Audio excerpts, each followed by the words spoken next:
Good evening, Nova Nation. It's WXVU Sports Director David Szczepanski coming to you from the lobby of the Finneran Pavilion.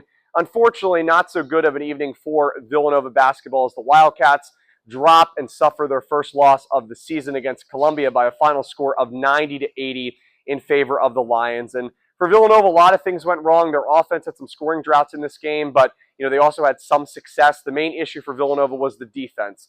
Columbia shot 53% from the field. Their leading scorer, Geronimo Rubio de la Rosa, had 22 points in this game. They had a lot of depth scoring up and down throughout their roster. So Columbia, they shot well, like I said, from the field. Villanova, they suffered 12 turnovers in this game. This is coming after a Monday night performance where they allowed 17 turnovers. So 29 turnovers in their first two games. Coach Neptune in his post-game press conference talked about how they have a lot of work to do. They have to clean that up.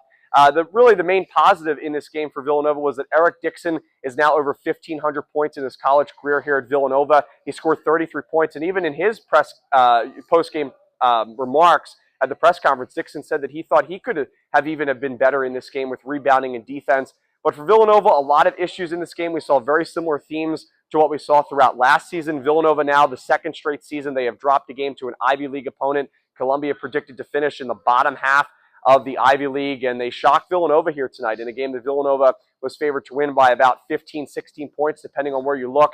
Columbia pulls away with a 10-point victory. So the Wildcats, they have to turn the page. They'll have an opportunity to do so on Friday night at 8:30 p.m. right here at the Finn. Our pregame coverage will begin at 8 p.m. on WXVU as Villanova will battle NJIT on Friday night. So for Villanova, trying to turn the page as quickly as possible. Eric Dixon really the main positive, but a lot of defensive work needs to be done for this Villanova team. Stay tuned for much more action here on WXVU Student Radio. Have a great night, everybody. And as always, go Cats!